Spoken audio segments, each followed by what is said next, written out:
Here to recap the 2014 legislative session, we have Senate Majority Leader Tom Bakk. Thanks for joining us, Senator Bakk. Thank you. Let's begin with, I was formulating my question as I was looking at you, because I'm going to change it a little bit. Instead of encapsulating the session, I would like you to tell me how you think Minnesotans benefited the most from what happened here. Well, I guess it depends on what was important to you. I think if you're one of those families who has a child who has seizures and potentially could be helped with medical marijuana, I think those people probably feel this was just an incredible session for the quality of life for their families. If you're an accountant that cares about counting numbers, I think you probably care about the fact that we put more money in the budget reserve, that we actually put a mechanism in place that future surpluses automatically a third of the money goes into the budget reserve, which will help with the state's structural budget stability going forward in the next decades. So would you say there's a little something for everybody? If you're a family who's got a loved one in a residential group home, I think you would say probably the 5% campaign that was going on here that put significant new money, about $80 million a year, into taking care of long-term disabled Minnesotans. I think it depends on, there's a lot here in this session. Very, very successful session. Total duration of 12 weeks. If you take the week out for the Easter break, 11-week session. Incredible amount happened, and there's a diverse group of Minnesotans were helped by this legislative session. You mentioned the time frame, which is, it's very unique to start that late into the year and to adjourn sine die a little bit early. So how did that affect the workload and the workflow? Was it still pretty much business as usual, or did you find that some things just had to get pushed off because there wasn't enough time? Well, we set a pretty narrow agenda. I mean, we told legislators at the onset we had a very productive year last year. We've got a biennial budget that makes significant new investments in K-12 and early childhood, all-day kindergarten for every kid in the state. Enough money in higher education in this biennium that we're able to get 2-year freezes in tuition at the University of Minnesota and at MnSCU, enough money into property tax relief that for the first time in more than a decade, property taxes in Minnesota in the aggregate actually went down this year.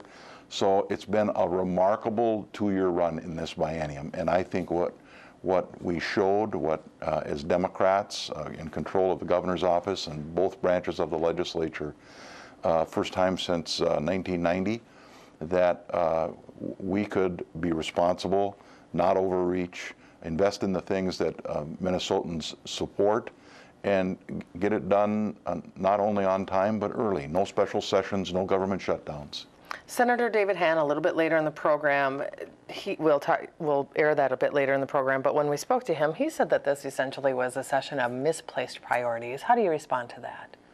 Well, I'd like to know who he's talking to, because I guarantee you the 300 and some thousand Minnesotans that are working at the minimum wage don't feel that. The minimum wage proposal that we put into law is going to help a lot of families, and not just families that are working poor, but families where students are at college and they're having to work to help pay their way through school. A lot of Minnesotans are going to be helped by that. The Safe Schools bill. You think of, and I was on the floor today with Representative John Ward, who was born with a disability in his arm, and he said he got bullied as a kid. And so the Safe Schools bill is going to provide a much safer school environment for a lot of young people coming into the educational system. So there's just a lot of places, like I say, the long-term care disabled people, just a lot of successes in this session. Transportation funding is something that you've already said will have to happen eventually. There's going to have to be some kind of a new funding mechanism, new funding scheme. If you could have spent more this session in taking care of that transportation funding issue, would you have? Were there things that were holding you down from spending more?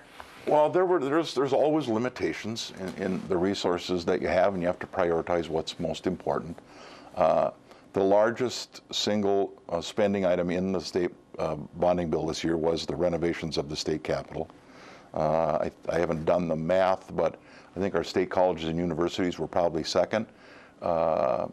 Transportation was, I think, probably third. There's about $100 million of spending on transportation-related infrastructure in the bonding bill. So we made it a pretty significant priority. but it's not enough. Our transportation infrastructure is really starting to crumble. Minnesotans all know that. They've been driving around. It's about more than potholes. Our transportation infrastructure is aging, and we are going to have to put some money into it. It's going to start to impact more than just people and potholes. It's going to start to impact our economy as businesses can't move goods and services around. So I'm looking forward to the discussion about that. My caucus feels very strongly that investment in the state's transportation infrastructure is just critical to Minnesota's continued success. We're going to push hard next session to try and advance that. I have reached out to the state's business community on multiple occasions over the session, and I'm going to continue to do that over the summer. For us to be successful, we're going to have to engage the business community, the labor community, and all Minnesotans in investing in our transportation infrastructure. It's just critical to our state's success. Senator, this was supposed to be, or it was dubbed, the unsession. What, 1,000 unsession laws passed this session? Does that categorize an unsession? Well, you know, it was the governor. I don't know how the governor is going to tee that up. I don't actually know how many pages of statute we actually repealed. But certainly we did give a good hard look to a lot of things. We're able to repeal a lot of things that were redundant, maybe didn't make sense any longer. But I look more towards what we were able to accomplish and the people we were able to help. And I feel it's been a very, very successful, not only a session, but very successful 2-year biennium. I'd actually like to end with that. You gave a very compelling speech, for lack of a better word, and I don't think that's the right word, on the Senate floor at the end of the medical marijuana debate. And you talked about how really it took this grassroots effort to come in, and these parents who came in and they essentially affected law, what is now law. What kind of message do you think that sends to Minnesotans? I think what it showed, I think when this session started, there are a few lawmakers that thought that medical marijuana would likely be the marquee issue of this session. And so not a lot of us, myself included, weren't thinking about it rising to such a level of intensity and emotion in the legislature. And it happened because a group of families with their largely disabled children came to the Capitol, and they camped out here. And they visited legislators, and they put the breath under that issue and made legislators look at the plight of my kids, and I just want them to have a better quality of life. And legislators listened. And it was just a remarkable example how a small group of people can come to their state capitol and advocate for a change, and even when no one was thinking about it, or a few people were thinking about it, it ends up happening. And it's like I said on the floor, there's a little phrase that I have on my desk at home, and it's a phrase attributable to Margaret Mead, where she said that never doubt that a small group of thoughtful, committed people can change the world. And that little group of families, small as it was, are going to change the quality of life for a whole lot of Minnesotans that they don't know. And I just want to thank them for the commitment that they made here. They sacrificed a lot, and it was difficult getting those their disabled kids here, coming to look for help, and but they're going to help a whole lot of people that they don't know. It's just a remarkable effort of how representative democracy works. All right, with those words, Mr. Leader, thank you for your time. Enjoy your interim, and we hope to see you back here soon. Thank you.